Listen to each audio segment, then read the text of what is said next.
Boa noite, meus amores. Rapaz, se eu contar para vocês que eu estava na sala de espera há uns 5 minutos, definindo se eu colocava esse fundo que eu pedi para fazerem ou não. Aí eu fiquei muito, eu fiquei muito na dúvida, velho. Ficou ao contrário essa logo aqui para vocês? Ficou ao contrário? Tá certo? Ah, não, então tá bom, pô. Oi, gente. Boa noite, boa noite, boa noite. Ficou muito lindo. Gostaram da salinha? Gostaram do Enem escrito aqui? Foi chat GPT que fez. Fofo. É isso. Lindos. Ó, se liga aí. Meu Deus do céu, já começaram, né? Calma, deixa eu começar com vocês, porque eu sei que quando a gente começa uma live, vocês começam. é, Vocês começam a perguntar, vai ficar. Ó, a pergunta na cabeça de todo mundo é: até que horas vai e vai ficar gravado? Eu vou responder as duas. Está sendo gravado. Se vai ser liberado para vocês ou não, Augusto, é outra história, cara. E eu não tenho como te dar certeza disso. Mas está sendo gravado. Assim, quem sabe um Pix na conta não me convence a liberar depois. Mas que vai ser gravado, vai. Se vai ser liberado, aí a gente precisa conversar. Beleza, outra coisa é até que horas vai? Irmão, eu botei a hora de começar, eu não botei a hora de acabar porque eu vou revisar DNA, núcleo e divisões celulares. Vai acabar a hora que acabar.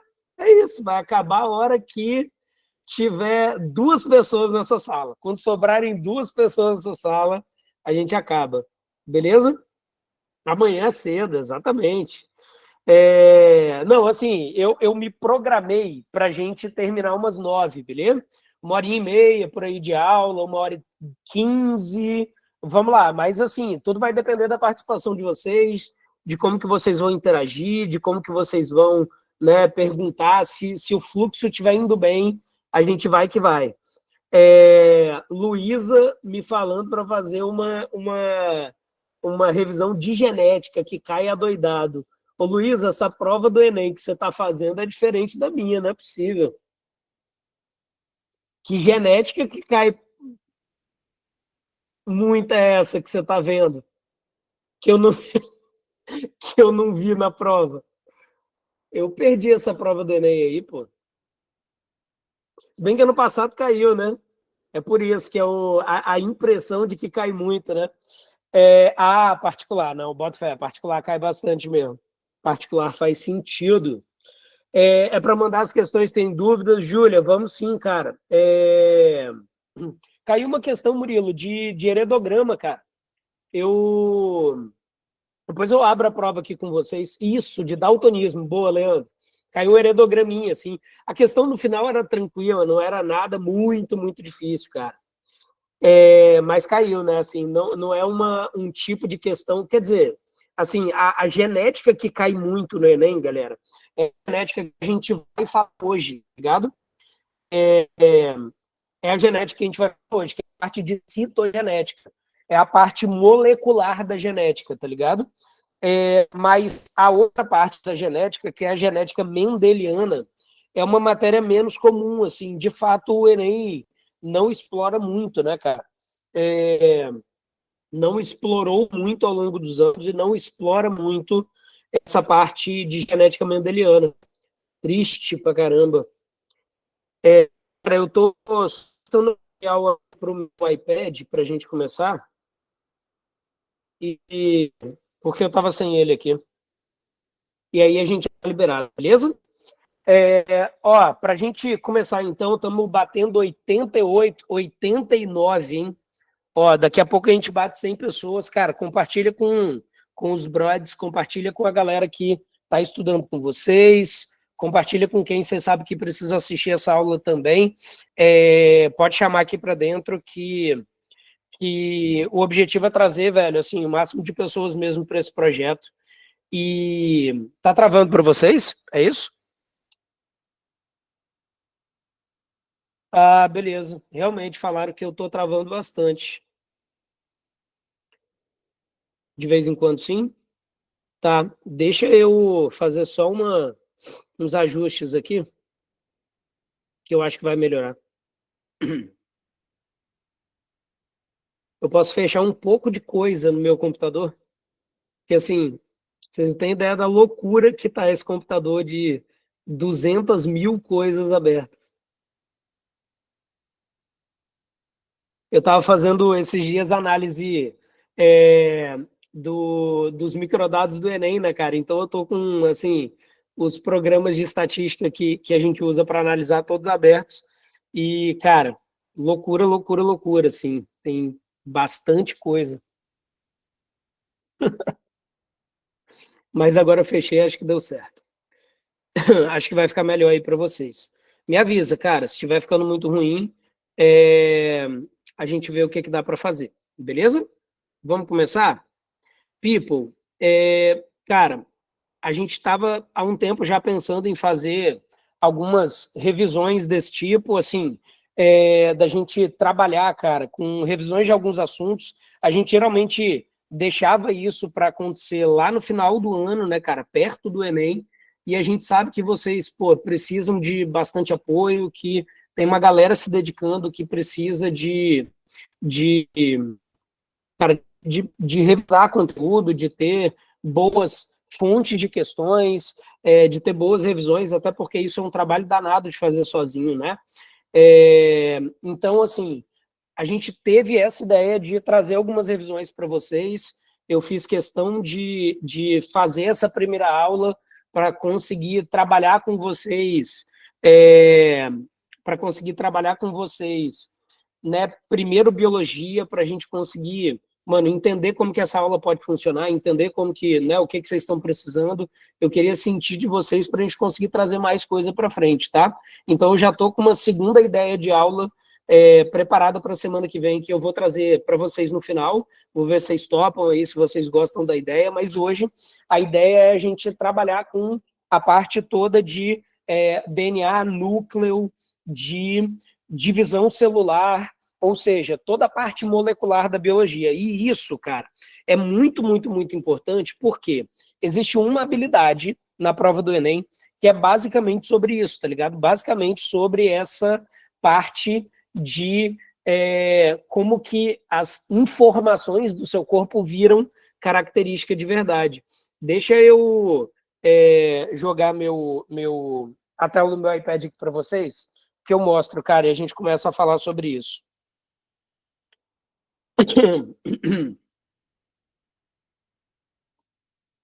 Acho que já dá, né? Ó, estamos quase batendo 100, bicho. Estou achando que vocês estão se empenhando pouco em fazer a gente chegar a 100.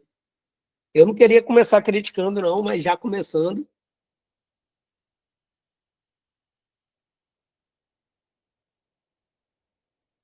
Querer, não queria começar criticando, não, mas já criticando. O que que a gente. Aí a gente começou a falar a língua boa, hein, Camille?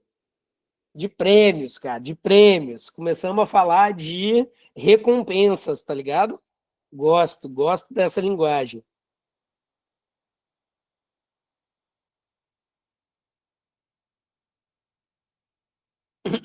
Peraí, galera. Aula gravada para quem não conseguiu ficar até o final. Vocês estão demais, né?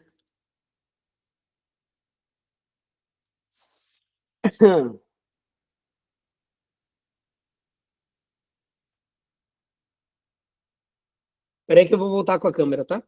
Eu sumi, não foi à toa, não. Tô só. é, Aí, foi. É só porque não entendo por quê, cara, mas o meu computador, ele só aceita o iPad em um USB, tá ligado? Em um USB. Aí no outro USB ele não aceita, velho. Ele não aceita de jeito nenhum.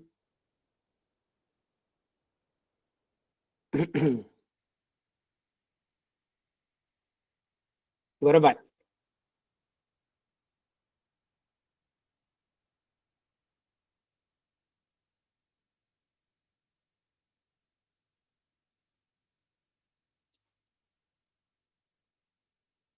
Ele não sabe se vai disponibilizar. Começou as perguntas de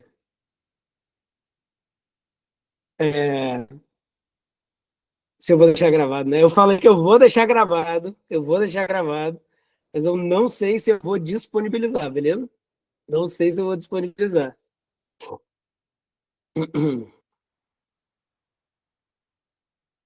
Cara, não tô entendendo por que não tá reconhecendo meu iPad, velho. Tô dando problema com esse iPad direto, sabia? Diretaço, mano, pra colocar no Meet. É só o Meet que dá esse problema, velho. Se cair R$ 1. Eu não sei se eu consigo fazer um outro negócio para vocês. Galera, eu vou tentar uma outra coisa, cara, que é eu vou entrar pela própria aula. Aí vocês vão ver a minha tela separada, mas pelo menos vai dar certo. Porque, assim, de fato, não sei por que que ele não está reconhecendo o iPad quando eu ligo no computador. Tá travando aí ainda? Tá travando ainda? Melhorou? De vez em quando, um pouco. Vocês estão avisando no meio da live. Ah, eu acho que agora foi, hein? Ó, iPad finalmente resolveu funcionar. Bora, galera, sem mais delongas, desculpa aí a dificuldade para conseguir conectar esse negócio, mas sempre que eu jogo no Meet, cara, tá dando esse problema por algum motivo, tá ligado? Tá dando esse problema por algum motivo. É...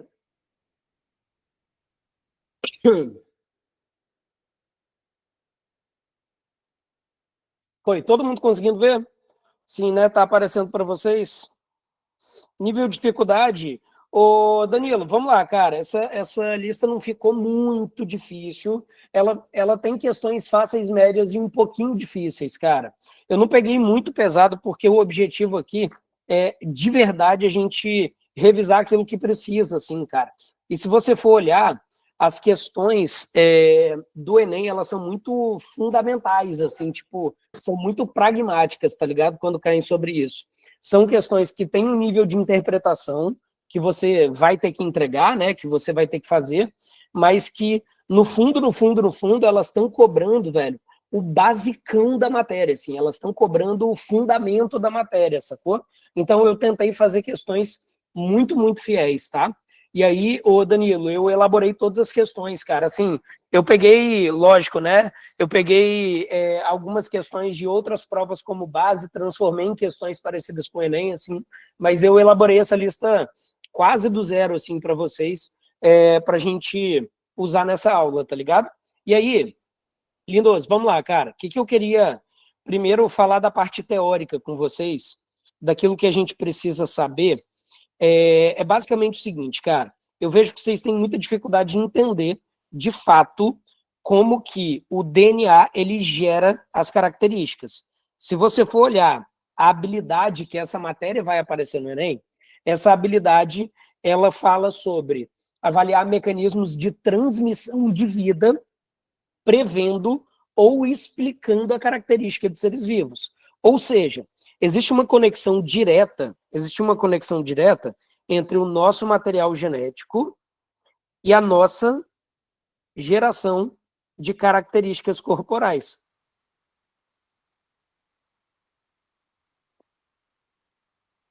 Só que isso aqui, ele é um processo que envolve vários e vários passos.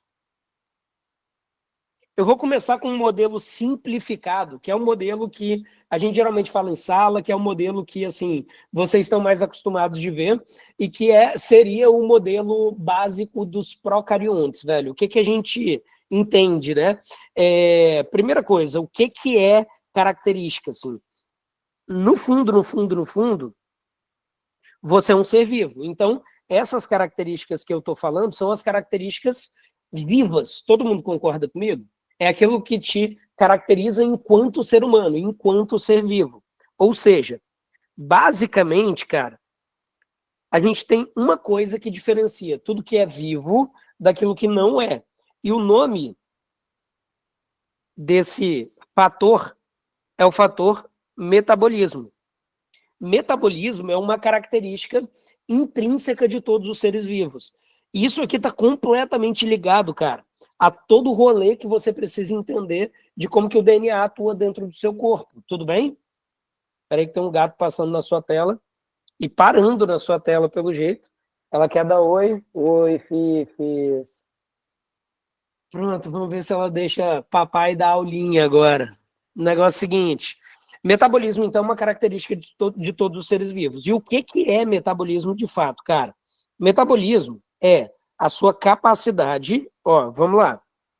Metabolismo, que é uma característica de todos os seres vivos, nada mais é do que a capacidade de controlar o funcionamento interno.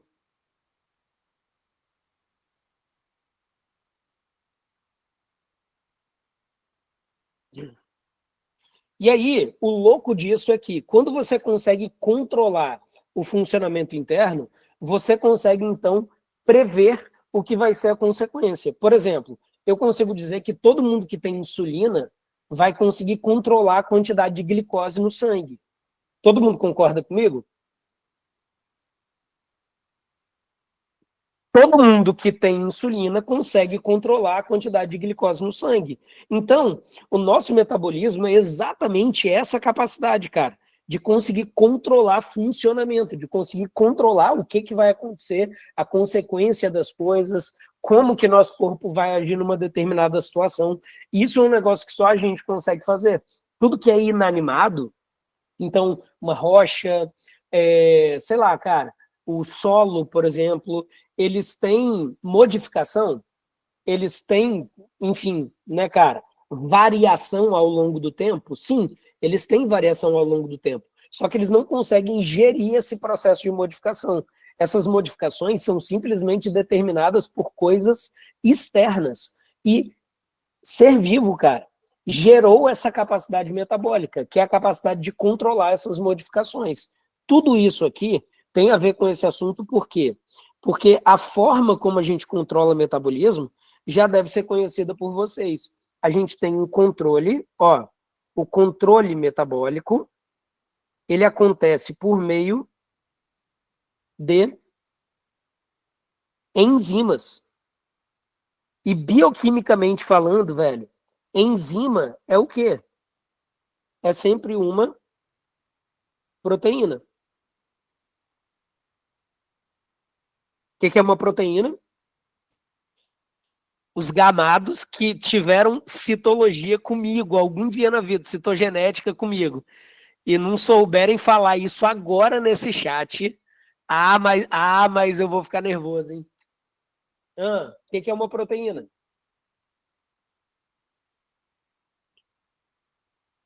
Vou anotar aqui embaixo, hein?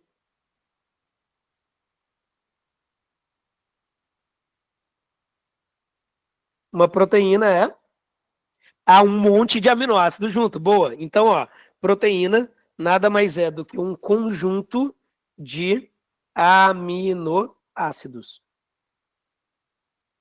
Beleza, cara. Agora vamos lá. O negócio é o seguinte. Então, só para vocês entenderem o início do raciocínio, é basicamente assim: o que eu preciso para controlar meu metabolismo, para definir tudo que vai acontecer dentro do meu corpo, é um conjunto de enzimas. E enzimas são sempre proteínas. Proteína é sempre um conjunto de aminoácidos. E aí, como é então, cara, que o meu DNA vai determinar as características do meu corpo?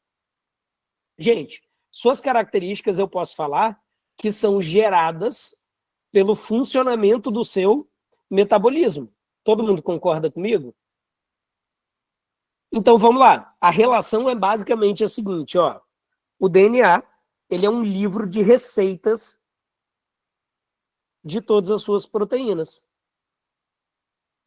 Que na forma mais simples de todas, velho, ele funciona assim, ó. DNA gera RNA, ou é copiado por uma molécula de RNA, E esse RNA, ele é responsável por gerar exatamente uma proteína. Ou seja, o seu DNA nada mais é do que um livro de receitas gigantescas que tem as receitas de todas as proteínas que você tem que formar. Esse é o dogma central da biologia. Boa, Danilo. Mas a verdade, cara, é a seguinte, que isso aqui, ele não fala da característica em si, né?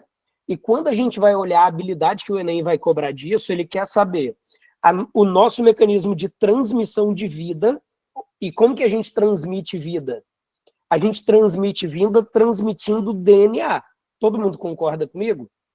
Quando rola um processo reprodutivo e a pessoa libera espermatozoide, óvulo, se junta para formar um indivíduo novo, ou mesmo numa reprodução assexuada, quando a gente faz uma divisão celular, por exemplo, e gera uma outra célula, o que você está transmitindo no final? Você está transmitindo material genético. E como que isso vai determinar suas características? Bom, numa escala que é o DNA, ele é copiado por uma molécula de RNA, um processo que a gente chama de transcrição, e esse RNA, ele é depois utilizado, ele é lido para formar uma proteína num processo de tradução. E onde que estão as suas características nessa história inteira, filhote? Suas características nessa história inteira, elas aparecem aqui, ó. As características, elas vêm pela ação das proteínas. Isso aqui é o que gera o conjunto de características finais.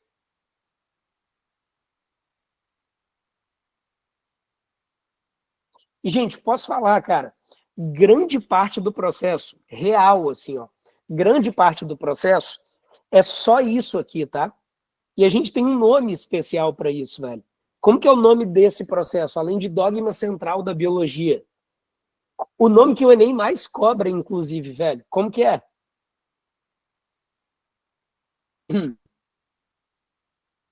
Quero ver, hein? Quem me fala?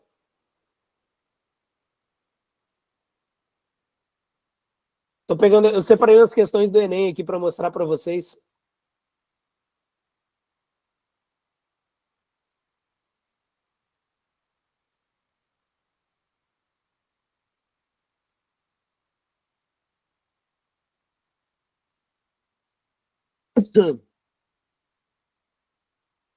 Ah, fé. Velho, é muito louco isso, cara. Eu falei inclusive nos meus stories que a parada que eu ia fazer hoje era falar para vocês exatamente a definição de cada um desses termos, o que que é genótipo, o que que é fenótipo, o que que é gene, o que que é genoma, porque assim, confundem muito, muito, muito isso, velho. Gente, eu sei que tá travando, tá? É porque eu tava fazendo um processo aqui que eu acabei de parar e estava consumindo do computador, exigindo do computador. Mas dá uma olhada se melhora agora para vocês. Foi? É o PV sabotando. O PV sabotando, não, o Faiane. É o inimigo, bicho, ficando furioso. Entendeu? O inimigo furioso. Gente, só fala para mim. A concorrência é furiosa. Foi por enquanto? Beleza. Cara, uma pessoa falou o nome certo desse processo. E o nome certo desse processo, gente, é expressão gênica. Então, o dogma central da biologia, na verdade, é como é como é feito o processo de expressão gênica. E posso falar, grande parte das questões do Enem, eles cobram só isso. Eles cobram só a ideia, cara, central do processo, que é como que um gene ele vai gerar uma característica em você. Ou se eu mexo no gene, qual é que vai ser a consequência? Se eu altero o DNA, qual vai ser a consequência final? E, velho, se tudo isso caminha para chegar na característica, ó, toda vez que eu mexo no DNA, eu vou alterar, então, o funcionamento da característica final. Tudo bem? Exatamente, Ana. Ano passado teve uma questão dessa, assim, que era só isso. Era só falar sobre isso. Inclusive, eu postei um Reels falando sobre essa questão ontem, para chamar a galera para o aulão, e essa questão foi o motivo de eu ter escolhido esse tema para a gente falar na primeira aula, cara, porque assim, só para vocês terem ideia, ela foi a questão mais errada da prova de biologia. A gente teve 8% de acerto. 8% de acerto na prova. E a única coisa que o cara precisava falar na questão era isso aqui, ó. O que é expressão gênica? E aí, óbvio, né? Ele fazia um texto que você tinha que interpretar e tal. Mas, gente, 8% de acerto numa prova que 3 milhões de candidatos tentaram é simplesmente dizer. Era o da transcrição reversa, Leandro. Uhum. É simplesmente dizer, cara, que 2 milhões e 700 mil candidatos que fizeram essa prova erraram essa questão. É muito louco, velho, pensar nisso. Mas aí, o que eu queria trabalhar com vocês e aí aumentar um pouco o nível da nossa discussão, né, cara? É que esse modelo aqui, que eu te mostrei, ele só funciona de verdade para procariontes. Por quê? Em eucariontes, procariontes, para quem não lembra, o tipo mais básico de célula, né? Que são as células das bactérias, por exemplo.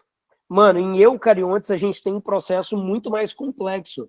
E aí, assim, eu preciso que vocês saibam disso, porque várias questões pegam em alguma parte desse processo. Vamos trabalhar primeiro as diferenças do que a gente tem de diferente entre procariontes e eucariontes em todo o processo? E aí depois eu desenho como que fica o esquema para vocês em eucariontes, beleza? Eu quero tudo relacionado a DNA, cara. O que a gente tem de diferente entre procariontes e eucariontes de forma geral? Vamos lá, me ajuda. Primeira coisa, procariontes tem uma única molécula de DNA, e essa molécula de DNA é um DNA circular. Tudo bem? Todo mundo lembra disso? Em eucariontes, como que é essa versão? A gente tem todo o nosso material genético separado em cromossomos. Beleza? Diferença, cara, que a gente tem entre DNA circular e cromossomos é que em eucariontes a gente vai ver uma quantidade maior de pedaços de DNA, né? Então, você vê, quando eu falo que o ser humano é 2N igual a 46, eu estou querendo dizer que nosso material genético está dividido em 46 cromossomos diferentes, 46 moléculas separadas de DNA. Segunda coisa que a gente tem de diferença, ó, além de ter um DNA circular e de ter DNA dividido em cromossomos, é que procariontes não possuem estonas.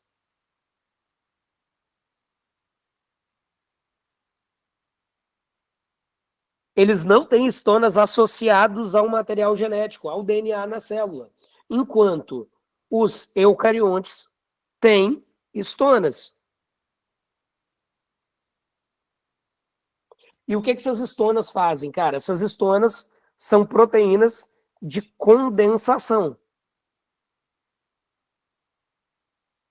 Então, dentro dos eucariontes, eu tenho uma capacidade de condensar parte do DNA ou de deixar ela aberta, de deixar ela disponível para leitura, de forma que eu consiga expressar esse gene numa intensidade maior ou menor. Tudo bem? Próxima diferença, cara, que a gente tem. Uma hora eu chego na carioteca, tá? Eu vou deixar a carioteca por final, assim, por último, porque é a única diferença que vocês lembram de cara, assim. E isso me dá uma raivinha até. Então, vamos falar de todas as outras, cara? Vamos lá. Ó, procariontes, a gente não tem o processo de splicing. Enquanto nos eucariontes, a gente tem processos de splicing. Outra diferença que a gente tem. entre os dois. Não, tá, Fai, eu tô perguntando agora em relação, cara, ao material genético, assim, ao material genético. Mano, tem uma diferença muito grande que é procariontes só tem genes dentro do material genético, enquanto eucariontes tem genes e outras regiões que a gente vai chamar de regiões não codificantes. Eu vou colocar um asterisco aqui, porque eu vou falar sobre esse negocinho ali embaixo, tá? Coloca aí, ó, RNC. RNC. Regiões não codificantes. Nucleolo, essa região do nucleolo, Danilo, a gente vai ter nos dois, cara. Só que nos procariontes não é muito perceptível, assim. Como o metabolismo é menor, eles produzem menos ribossomos, então você não vê uma concentração tão grande de ribossomos sendo formados. Mas, assim, a ideia do nucleolo, ela existe para procarionte também, né? No fundo, assim, que é só uma região produtora de ribossomos dentro do núcleo. Agora sim, dá para colocar, velho. Além disso, a gente tem carioteca nos eucariontes e não tem carioteca nos procariontes. Então, ó, carioteca, sem carioteca e com carioteca. Vamos lá, bicho. Sofia, não é sobre heterocromatina e eucromatina, cara. Heterocromatina e eucromatina, eles são simplesmente regiões que estão condensadas e não condensadas. E a gente vai chegar nesse papo assim, rapidinho, velho. Eu vou falar dessas regiões também, tá? Vamos lá. O que eu falei de RNC? RNC são regiões não codificantes. Quando eu digo que uma região do DNA não é codificante, o que quer dizer? Quer dizer que é uma parte do DNA. Olha isso, hein? Uma parte do DNA que não gera proteínas. Mas, pô, eu não acabei de falar com vocês que o papel do DNA é gerar proteínas? Por que que eu ia ter? Ah, é isso, Suzana. Por que que eu ia ter partes do meu DNA que não geram proteínas se essa é exatamente a função dessa molécula dentro do seu corpo, cara, dentro do seu organismo? E aí, que quando descobriram essas partes, o que que eles falaram? Pô, isso não serve para nada. DNA que eu conheço, DNA que eu conheço é DNA que gera proteína. Então, se eu tenho um DNA que não gera proteína, ele é um DNA lixo. Obviamente, tempos depois, e essa é a nossa visão hoje, cara, se descobriu que esse DNA de lixo não tem nada. A verdade é que são regiões controladoras. Mas controladoras de quê? Controladoras da expressão gênica.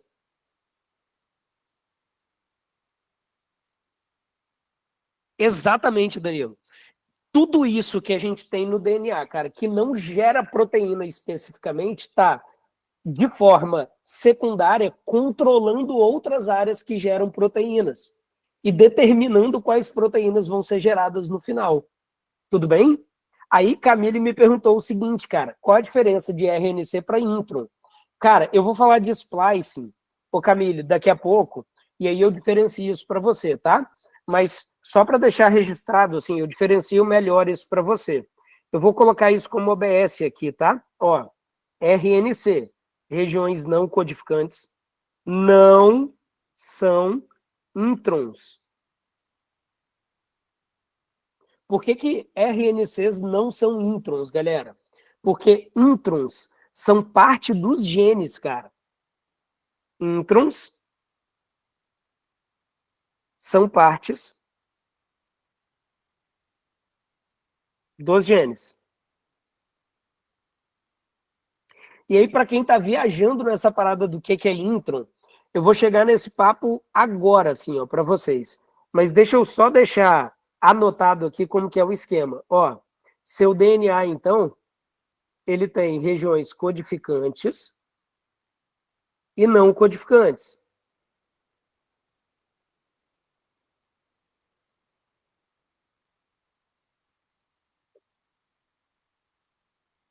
Codificantes e não codificantes.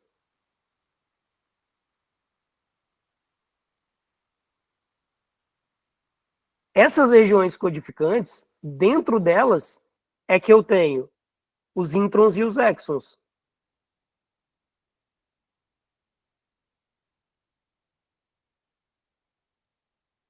E exons. No final, quem é a única parte, quem é exatamente a única parte que codifica a proteína? Esse cara, o exon, é o único que no final faz a expressão de proteínas. Beleza? Os exons são a única parte que vão de fato gerar as proteínas no final. E aí, qual que é o paradigma, cara? Eu vou colocar, assim, exatamente qual foi a treta quando a galera começou a pensar nisso. O paradigma era o seguinte: paradigma. Eucariontes são muito mais complexos que procariontes. Todo mundo concorda comigo em relação a isso? Tipo assim, comparando uma bactéria com um gorila, irmão. Comparando bactéria com um gorila. Você consegue concordar comigo como que um gorila é muito mais complexo que uma bactéria? Sim? Comparando uma bactéria com esse gato fofo. Vocês concordam que esse gato fofo é muito mais complexo do que uma bactéria? Só que, olha que louco, velho. Mas possuem 70% dos genes compartilhados.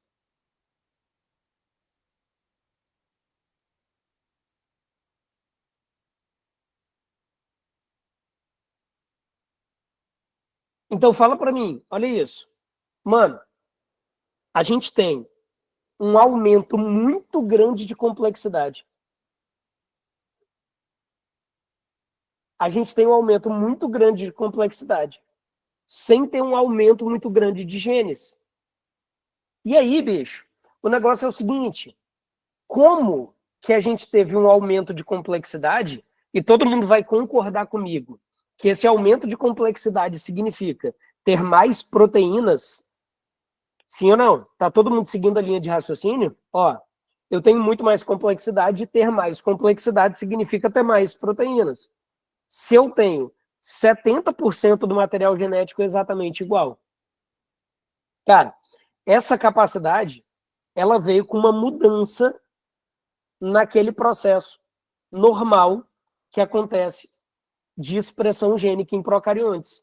Então, essa aqui é a expressão, olha isso, hein?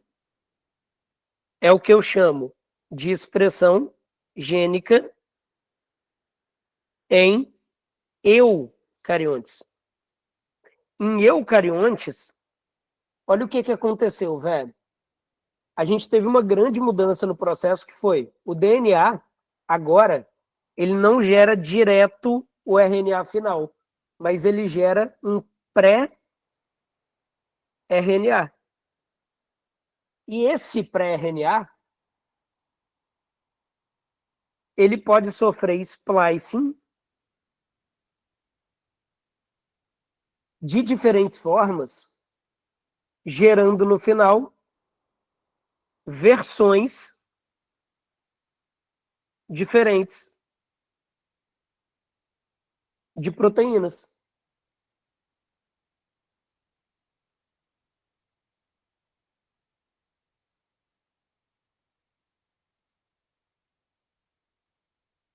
Prot 2, Prot 3.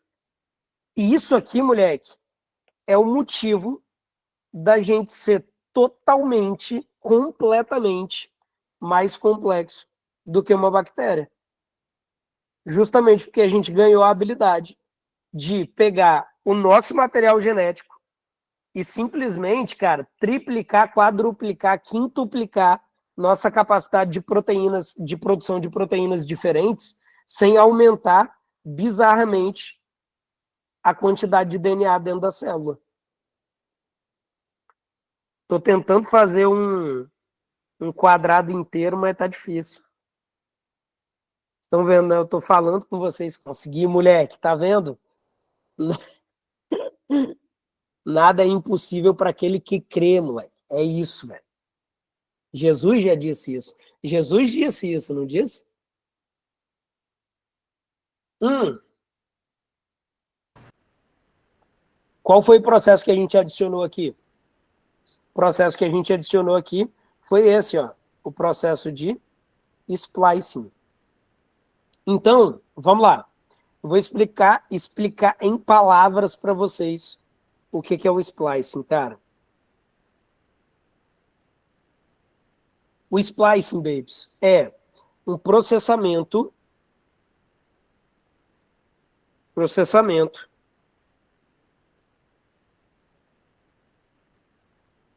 pós-transcricional.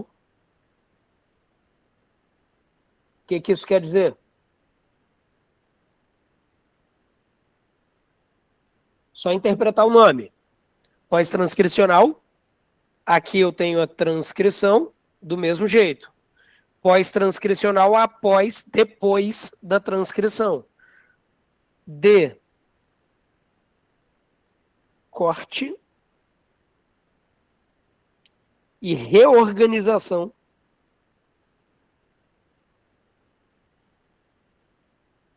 do RNA.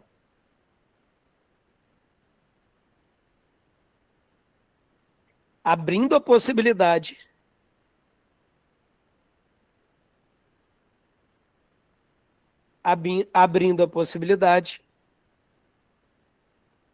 de formação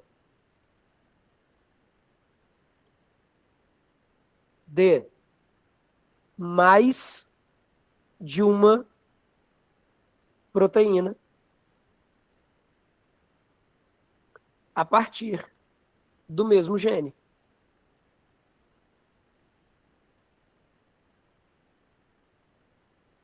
E é isso aqui. Não, ele não acontece durante a tradução, não, Saulo. Isso ainda é no núcleo, tá? Eu vou colocar isso aqui para vocês não esquecerem. Isso aqui, babes, ainda acontece no núcleo, beleza? Então, imagina que antes de sair do núcleo, antes de passar pela carioteca para ir para o citoplasma, Saulinho, a gente tem o RNA sofrendo esse processo de processamento aí, né? E aí, gente, esse processamento é muito simples, assim, para você entender.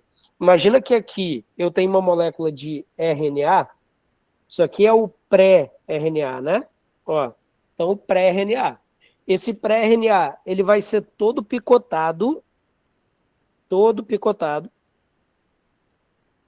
e algumas regiões vão ser excluídas. Como que eu chamo o nome, cara, dessas regiões que vão ser excluídas? Como que eu chamo essas regiões? Eu chamo de introns. E as regiões que vão sobrar no final, eu chamo de exons. Então, ó, o meu RNA mensageiro final,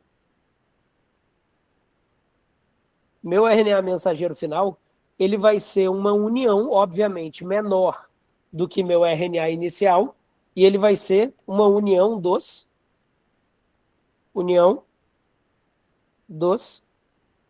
exons.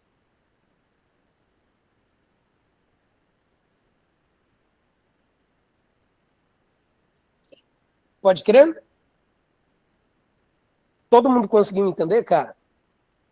O que é essa história inteira? Sim ou não? Sim? Beleza, mano. Vamos lá. Gente, eu sei que eu tô escrevendo pra caramba aqui, colocando um monte de coisa no papel. Eu mando esse material pra vocês, tá? Não tem problema não. Relaxa. Eu mando esse material pra vocês. Tá tranquilaço. E aí, vamos lá, bicho. O que que eu queria passar pra vocês, assim, mas além disso? O que que a gente tem como outras formas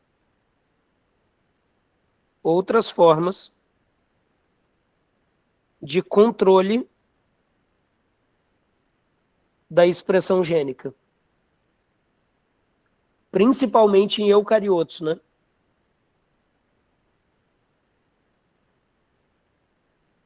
Cara, vocês concordam comigo que o splicing, ele é uma das formas, cara, é...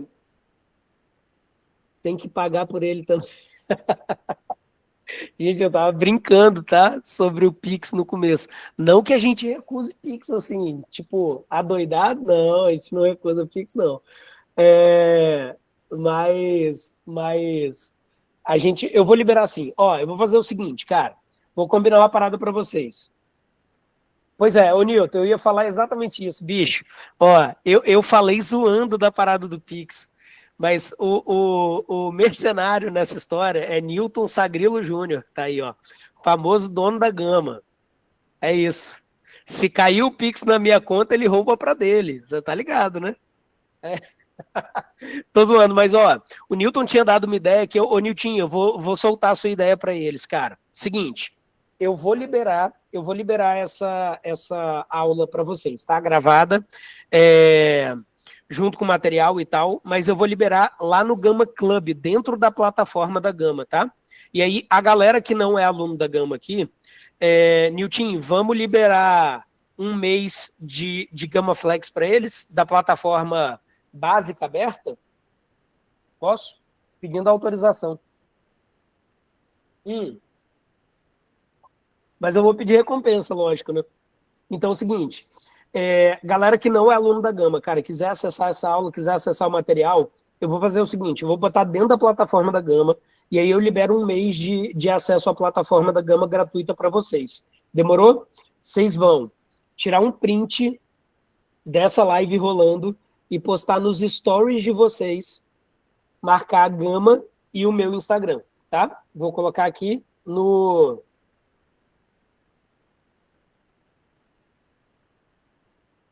stories, pode crer? Aqui nos stories, ó, aqui no chat aí para vocês. Aí, quando vocês marcarem a Gama e o meu Instagram lá nos stories, postando uma fotinha bonitinha da live de hoje, a gente libera o acesso. Demorou? Uma parcela descontada. Saulinho me respeita. Gostou, né, Edu? É isso, moleque. É aulas e marketing. Esquece. Clarice, compartilha, posta nos stories, não tem problema seu Instagram ser fechado. Posta nos stories e manda um print pra gente lá no Instagram. Manda um direct pra lá. Pode crer? Olha isso aqui. Ah, que lindo.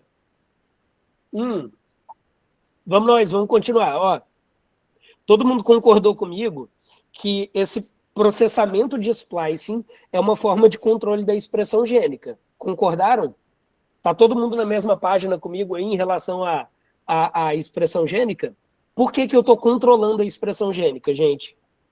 Controlar a expressão gênica não é controlar a quantidade e qual tipo de proteína que eu vou ter no final.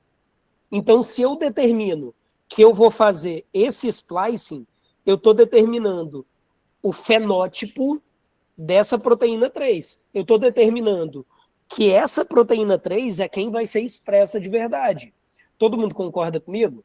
Agora, quais são as outras formas da gente controlar essa expressão gênica? Ó, a primeira delas, cara, com condensação cromossômica, com heterocromatina, que é, obviamente, a parte condensada e eucromatina,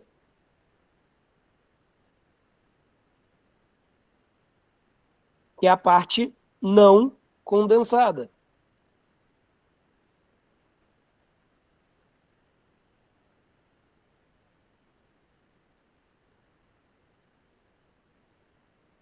Gente, quem que vai ter mais expressão? Isso é pré-transcricional. Isso aí, Danilo, acontece antes da transcrição, tá?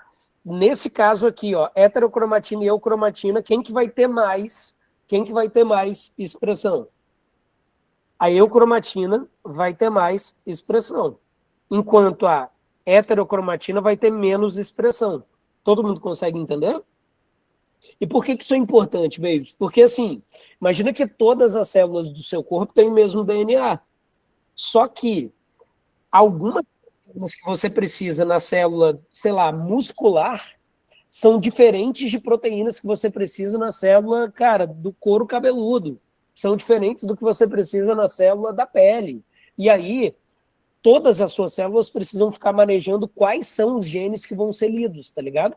E aí, além dessa parte de eucromatina e heterocromatina, a gente tem também, cara, ainda pré-transcricional, né? A gente tem a adição de alguns radicais,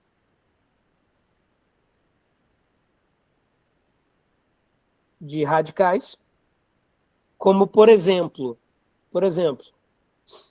tem uma forma muito famosa de ativação e inativação gênica com metilação, adição de um radical metil, tudo bem? Depois disso, cara, a gente vai para genes, promotores e repressores.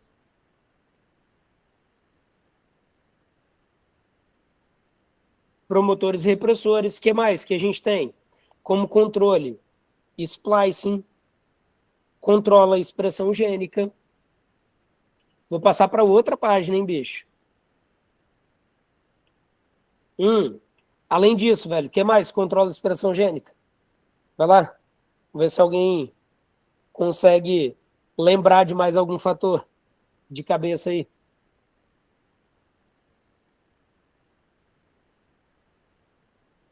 Vou colocar um último aqui, mano. Não, mutação não é controle de expressão gênica, tá, Fai? A mutação, ela é um erro no começo do processo, né? Na informação do DNA. Tudo bem? O controle da expressão gênica é aquilo que a sua célula, Faiane, consegue variar a depender da situação. Você consegue entender? Diferenciação celular, Danilo, é a consequência do processo de controle da expressão. Tudo bem? É a consequência do processo de controle da expressão. Mano, tem uma que, assim, eu aposto muito que o Enem vai cobrar um dia, que são os RNAs de interferência, ou RNA I. A gente sempre fala de RNA mensageiro, transportador, ribossomal, né? Esses tipos básicos aí de RNA, mas existe um RNA de interferência, que é um RNA de controle da expressão gênica, mano, que serve exatamente para isso, né? Ele serve para deixar ou não deixar a tradução acontecer. Ó, controla, deixa eu colocar assim, ó, ele impede a tradução.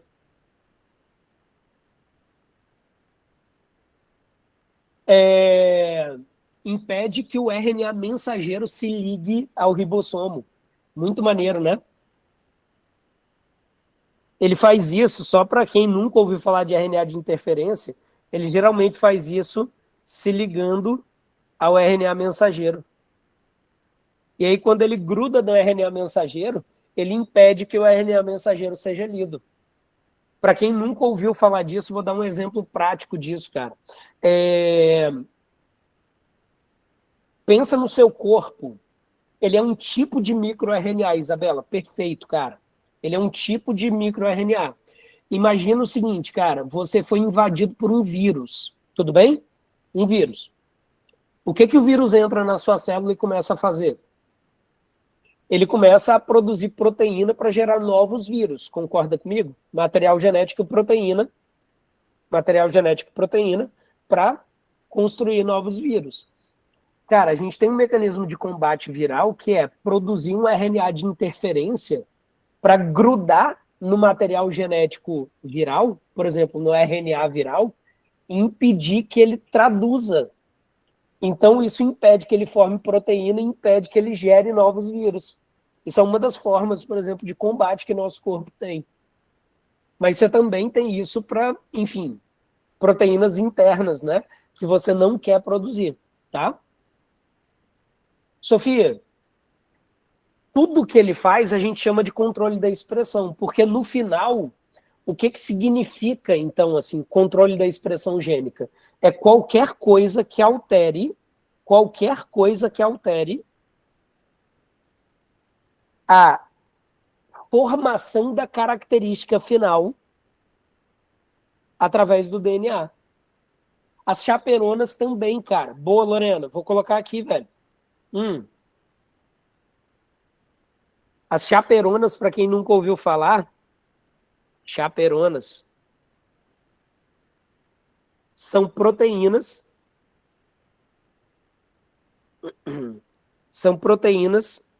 que auxiliam no enovelamento.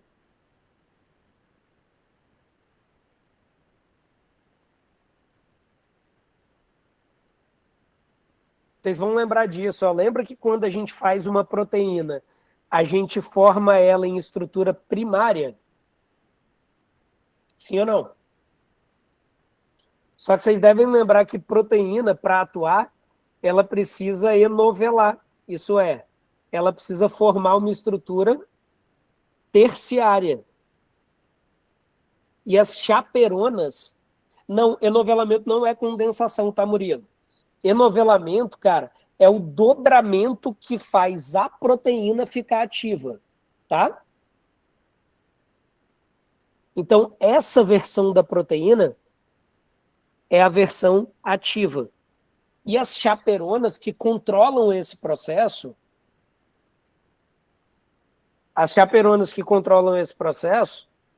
elas obviamente estão controlando também a expressão gênica. Vitória, quase isso, cara. Mas, ó, não são as hélices do DNA, é o dobramento da proteína, tudo bem? No enovelamento de outras proteínas. No enovelamento de proteínas.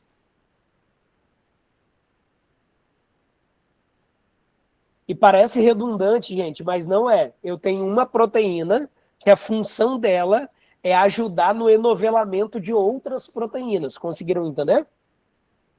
E essas proteínas só vão ficar ativas se elas enovelarem direito, cara. Se elas tiverem esse processo acontecendo de verdade. Tudo bem? Vamos lá. Isso tudo que eu falei até agora, mano, é um negócio muito, muito, muito importante. E, assim, o Enem ama cobrar o termo que está ligado a isso. O termo que está ligado a isso é o termo epigenética.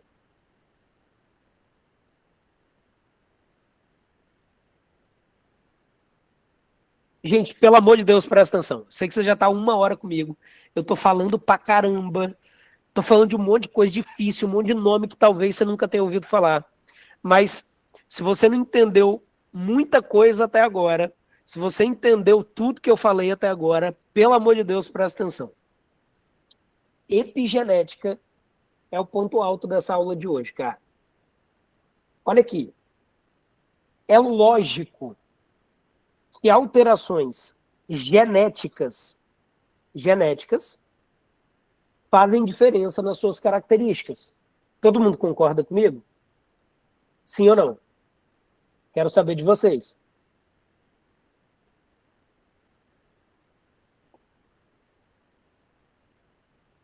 Sim.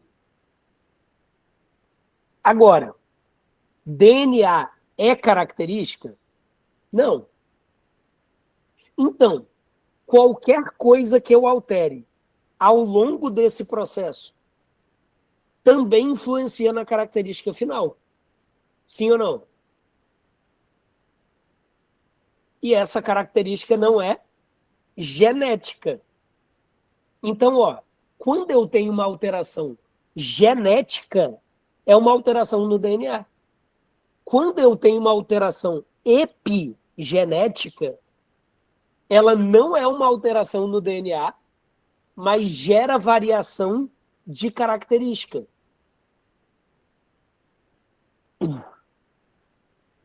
Sinto cérebros explodindo e sujando computadores por aí.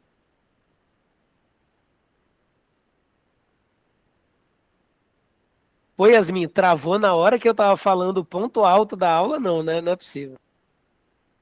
Você tá falando sério mesmo? Eu não tenho nem empolgação para falar de novo. Não tem como. Oi, pô, Yasmin, eu treinei para esse momento. Eu treinei para esse momento, tá ligado? Não, ó, se liga, eu vou colocar a definição aqui, Yasmin, você vai entender, cara. Ó, vamos lá. O que que é epigenética, gente? É qualquer, qualquer.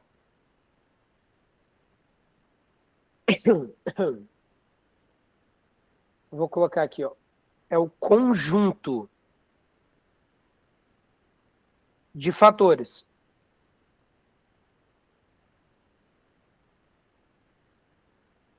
que alteram as características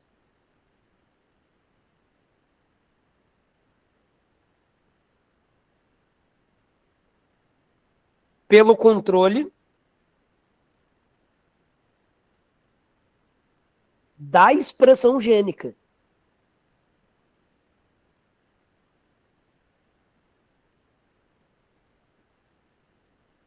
E não, e não da estrutura ou da sequência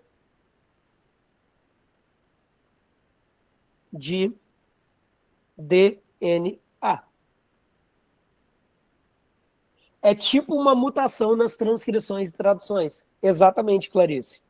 Então, ó, sempre que a gente falar de alteração de características, presta muita atenção nisso, gente, na boa, cara.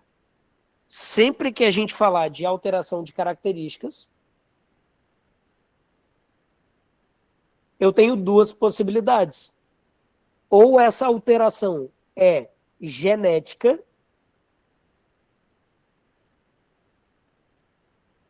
e quando ela é genética, como que eu chamo? Eu chamo de mutação. O que que a mutação faz? Altera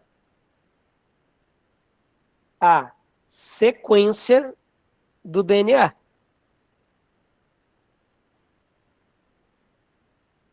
Tudo bem? Ou ela é epigenética. E a epigenética altera a expressão gênica.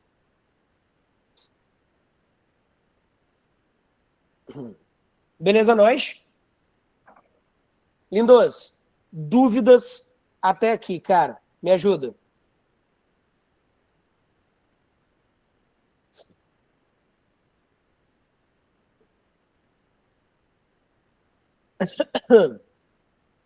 Nenhuma. Demorou. Então, ó, vamos lá, velho.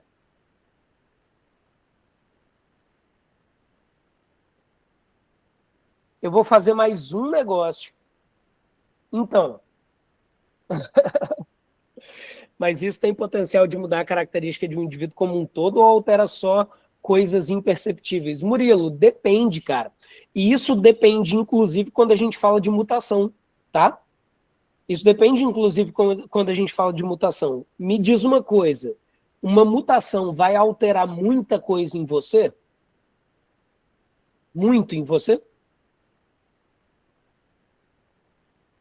Mano, eu diria que depende, Murilo. Porque pensa, cara, Então, se for uma mutação, num gene que gera uma proteína, por exemplo, de membrana plasmática, ela pode alterar todas as células do seu corpo. Se for uma mutação que altera uma proteína do desenvolvimento, ela pode impedir que você faça o desenvolvimento embrionário. E aí você nem nasce, nem gera embrião, tá ligado? Agora, se for uma mutação numa proteína específica da célula do alfa do pâncreas, não vai te dar tanta alteração assim. Talvez uma dificuldade no controle da glicose, mas é isso. Então, da mesma forma, as alterações epigenéticas. Depende de qual a profundidade da característica que ela está alterando, sacou? Então, se uma alteração epigenética, ela pega a produção de uma proteína que vai atuar em todas as suas células, ela vai causar um rebuliço grande dentro de você. Todo mundo consegue entender? E aí eu vou inserir mais um termo aqui para vocês. Ó, como que a gente chama essa herança? A característica é genética e a herança é genética também. Todo mundo concorda comigo? O que é herança genética? É a herança do azão azinho, do azinho azinho, do azão azão e etc. A herança da epigenética é uma herança, olha esse termo, hein? É uma herança congênita. O que é herança congênita, cara? É uma herança que passa para os filhos, e pode passar para os filhos, né? Algumas alterações epigenéticas podem passar para os filhos, mas ela não passa pelo DNA, ela passa pelas estonas, ou ela passa pelo mecanismo de controle, por exemplo, do splicing, da expressão, por algumas proteínas controladoras dentro do núcleo, tá ligado? Aí, Camille, isso que eu estou dizendo, ela nem sempre é aleatória. Ela pode ser, inclusive, determinada congenitamente. Você recebe isso dos seus pais. Mas, muitas vezes,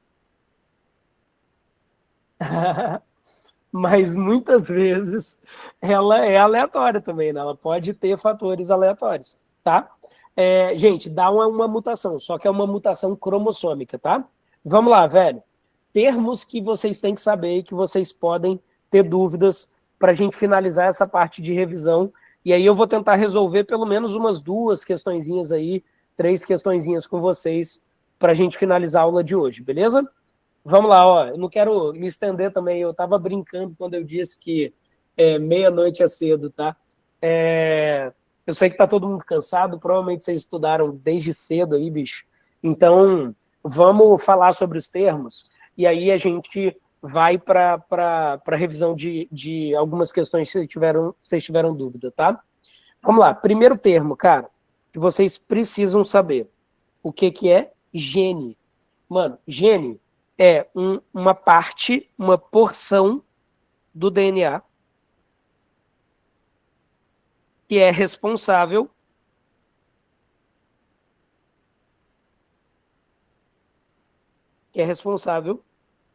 pela formação de uma proteína.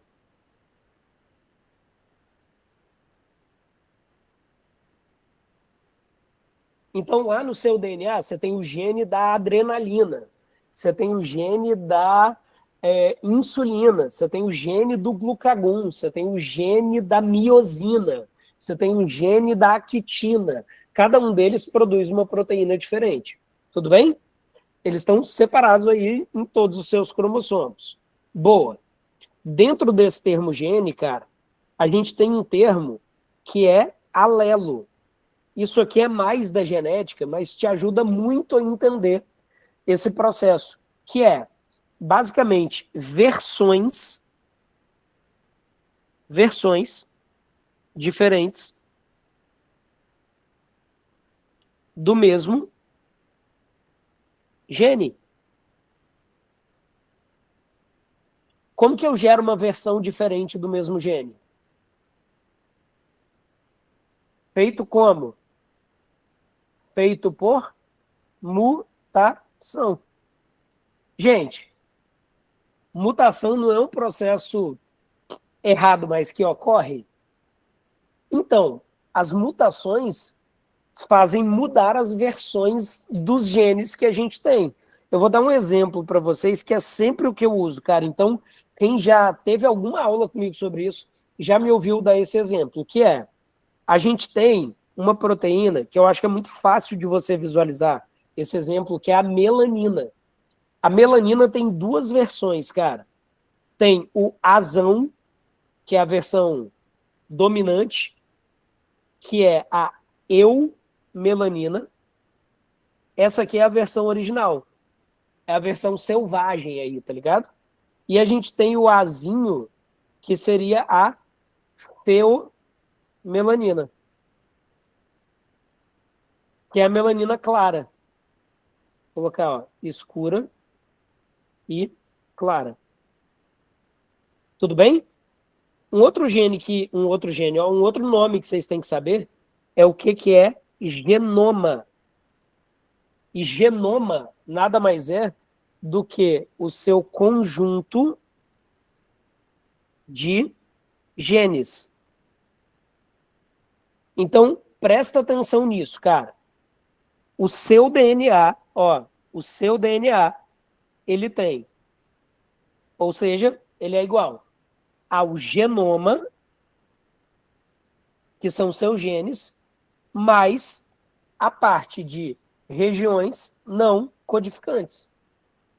Todo mundo conseguiu entender? Genoma mais regiões não codificantes, que foi aquilo que eu falei lá atrás para vocês. Outro nome que aparece muito para vocês e que vocês confundem é o cariótipo.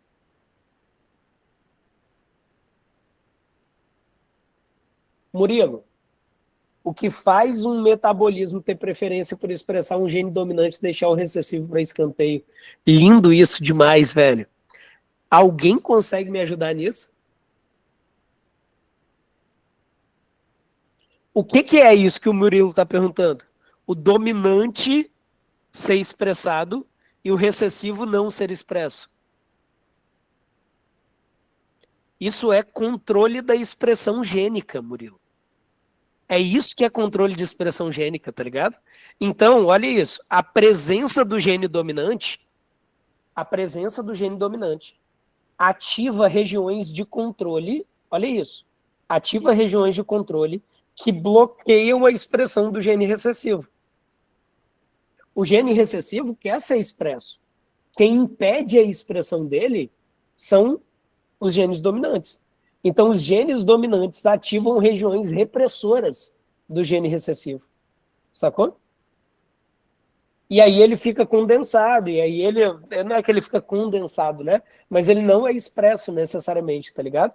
Vamos lá, lindos, continuando. O que é cariótipo, cara? Cariótipo é o seu conjunto de cromossomos. E aí, já para aproveitar, um cromossomo nada mais é do que uma estrutura formada por um pedaço de DNA mais estonas. Tudo bem? E a gente tem cromossomos que são homólogos. O que são cromossomos homólogos? São cromossomos que possuem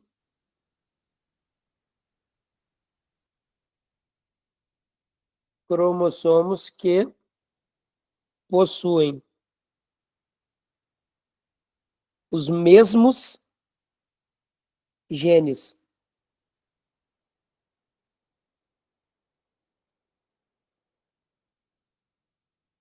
Um você recebeu do seu pai e o outro você recebeu da sua mãe. Tem a ver com evolução e adaptação, Sofia. Perfeito, cara. Uhum. Sofia perguntou se o fato do gene ser dominante tem a ver com evolução e adaptação. E tem sim. Isso é. Vocês já perceberam que geralmente o dominante é o original? Por exemplo, a melanina originalmente é escura. A melanina clara é uma mutação da melanina escura. Em geral, o gene dominante, ele é o selvagem, ele é o original. E ele bloqueia os outros como um mecanismo adaptativo de você bloquear mutações, ô Sofia, para evitar doença, tá ligado? Pensa que a maioria das doenças são recessivas. Já perceberam isso? Daltonismo é recessivo. Que mais, cara? Que é recessivo? É... Albinismo é recessivo. Tipo assim, não, então, aí, Danilo, as doenças dominantes, cara, que são muito mais raras, são exceções a essa regra, né?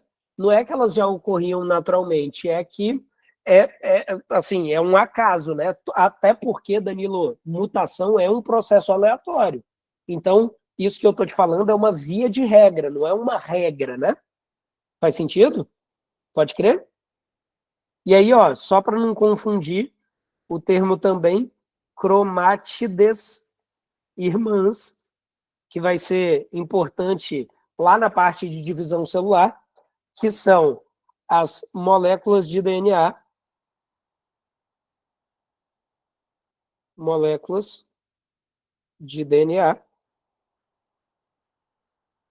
de um cromossomo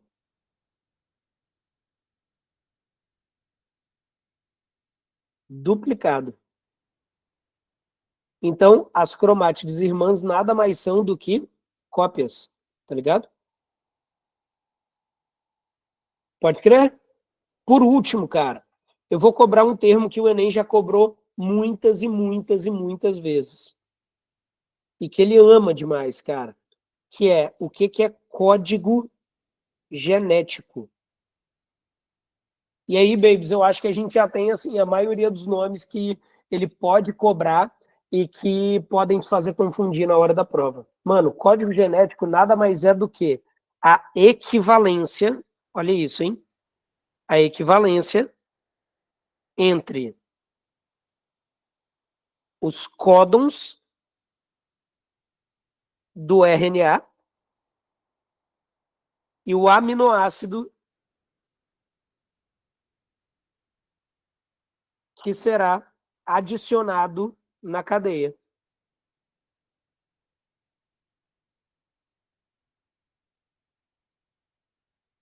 Na cadeia de proteína, né? Obviamente. Então, ó, exemplo, né? O clássico que todo mundo deve lembrar, A, U, G, coloca na cadeia o aminoácido metionina. E aí, por que que eles falam que esse código genético é universal? Porque todo mundo que lê A U G no RNA vai colocar metionina na cadeia, seja uma bactéria, um protozoário, um fungo, uma planta, um animal ou qualquer outro tipo de organismo. Beleza, nós? Certo? Aí a gente fala que ele é degenerado porque para alguns aminoácidos existe mais de um gene correspondente, tá? É isso que é o fato dele ser degenerado, né? Beleza? Lindos, mandem as dúvidas se vocês estiveram na lista, cara. Eu fiz essa lista mais para servir como apoio de vocês mesmo, tá? Meu objetivo não era chegar aqui e resolver toda a lista, não. Mas, assim, vamos pegar pelo menos umas duas para a gente fazer juntos? Três aí para a gente fazer juntos? Só dois? Beleza, vou começar por ela então, hein? Vocês vão me deixando mais dúvidas aí depois. Olha isso. Antibióticos e biotecnologia. Como que o estresse celular pode se tornar uma arma contra bactérias. Então, vamos lá. Pesquisadores identificaram um sistema antioxidante formado pelas proteínas OHR e OHRR. como um possível alvo para o desenvolvimento de antibióticos. A proteína OHRR atua como um fator de transcrição, então a OHRR atua como um fator de transcrição que controla a expressão do gene da proteína antioxidante OHR. Então, controla a expressão do gene da proteína antioxidante OHR. Em ambientes sem estresse oxidativo, a OHR encontra-se reduzida e se liga ao DNA, impedindo a transcrição do gene. Enquanto a célula está sob estresse oxidativo, por exemplo, pela presença de peróxidos orgânicos, a OHR sofre oxidação, muda a conformação e libera o DNA, permitindo a transcrição do gene e a síntese da enzima antioxidante. Então, vocês conseguiram entender, cara? Sem estresse, o que ele faz? Ele não produz a OHR. Tudo bem? Agora, com estresse,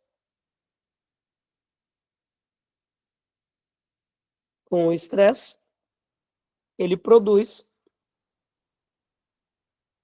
a OHR. Tudo bem, que é uma proteína antioxidante. Tá, o que eu acabei de mostrar aqui? O que eu acabei de mostrar? Um controle de expressão gênica. Todo mundo concorda comigo? Que nesse caso, quem é que faz? Quem faz o controle da expressão gênica é essa proteína OHR. Pode crer? Então, vamos lá, cara. Essa regulação por meio do estado redox celular demonstra como bactérias podem responder a alterações químicas no ambiente e como esse processo pode ser explorado no desenvolvimento de novos antibióticos, tá bom? Daí ele pergunta assim, com base nesse mecanismo, o sistema redox regula a expressão gênica ao, letra A, ativar ou bloquear a produção de uma enzima que combate o estresse oxidativo, conforme o estado celular. Sim ou não? Tá ótima essa, né? Quem é a enzima que combate o estresse oxidativo? A OHR. Isso aí. Perfeito. Vamos ver as outras. Manter a proteína OHRR sempre ligada ao DNA. Ela está sempre ligada ao DNA? Não. Ela está só quando não tem estresse. Aí ela fica ligada ao DNA. Letra C. Permitir a transcrição do DNA apenas quando a proteína OHRR estiver reduzida. Ele não falou isso, ele falou que isso acontece quando ela está oxidada. Concorda comigo? Tá no texto, cara. Quando a célula está sob estresse oxidativo, a OHR sofre oxidação e libera o DNA. Aí ela permite a transcrição. Então a letra C está falando exatamente o contrário. Todo mundo concorda comigo? Letra D. Agir como uma enzima estrutural. É uma enzima estrutural? Já posso parar por aí, né?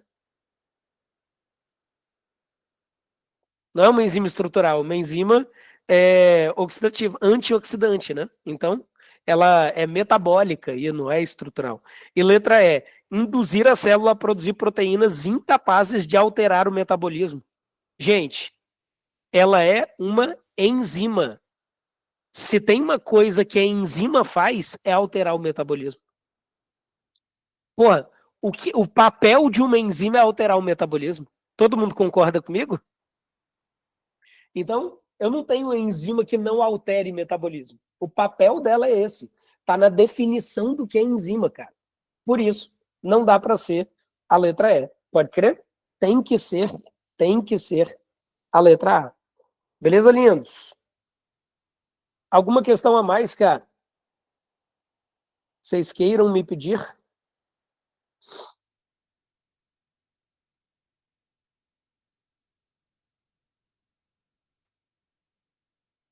Não, a interpretação é iradíssima dessa questão, cara. Lindos, façam essa lista, cara, trabalhem nela. Eu sei que vocês vão, enfim, né, ter muito pano para manga aí para estudar por ela. Espero que vocês tenham gostado. Eu sei que o tempo é curto. Quer que faça 7, Luísa? Eu faço sim, cara. Eu vou fazer o seguinte, ó. Eu vou dar a chamada. Eu vou dar a chamada para a próxima aula. E aí eu faço a 7 com você, tá, Luísa? E aí eu finalizo a aula fazendo a 7. Vamos lá, lindos. Ó, se liga aí. O que a gente está pensando, cara? A gente está pensando em fazer uma aulinha dessa gratuita com revisão de um tema toda semana. Vocês topam ou não? Todo mundo topas? Yes. E aí, eu tô sem a figurinha para propaganda para vocês, mas eu convidei o professor Felipe Barros para dar uma aula sobre cálculo químico na semana que vem. Que é um tema que pega todos vocês, é tipo assim, é uma base da química, Bi. Eu tenho certeza que muitos de vocês, né, precisam melhorar e, e daí assim, ó, a gente vai combinar o seguinte, vocês que já estão lá na comunidade, é só ficar na comunidade que a gente vai jogar o link das aulas lá, tudo bem? E aí, a única coisa que eu queria pedir para vocês hoje, cara, a Nuná acabou de colocar aí no chat um formulário de feedback dessa aula. Então, assim, para eu conseguir provar para o mundo que vocês querem esse tipo de conteúdo, dá um feedback lá, fala que gostaram, fala o que vocês gostaram, o que a gente pode ter. E aí eu vou liberar o material e eu vou liberar essa aula lá na plataforma, tá? Lembra que quem quiser liberar isso, quem não for aluno da Gama, logicamente, quiser liberar isso para rever essa aula, enfim, né? Posta a fotinha dessa aula, fala que, não sei o que, gostei, aulinha, marca Gama, marca pv.bio, que a gente vai liberar a plataforma para vocês, tá? Por um mêsinho aí, para vocês conseguirem rever. Beleza, nós? Lindos, muito obrigado por quem ficou até aqui, muito obrigado pela presença de vocês, respondam o feedback real, vai ajudar muito a gente, participem das próximas que a gente for fazer, porque, assim, a gente está bancando esse projeto porque a gente sabe que vai ajudar, tá? Peraí, deixa eu colocar uma parte escrita aqui, né? Vai. Foi. E aí, quem quiser ficar para a resolução da 7, eu vou terminar na resolução da 7 e a gente finaliza a aula de hoje. Beleza? Ó, beijo para quem já vai e quem vai ficar comigo. Essa questão fala assim, ó. As células vivas possuem mecanismos próprios para lidar com os ambientes hostis ou situações de estresse fisiológico. E aí, ele continua. Ao detectar um estímulo nocivo, como a alteração de temperatura, presença de toxinas ou falta de nutrientes, essas células podem ativar processos que resultam na produção de proteínas específicas. Como que eu chamo isso aqui, ó?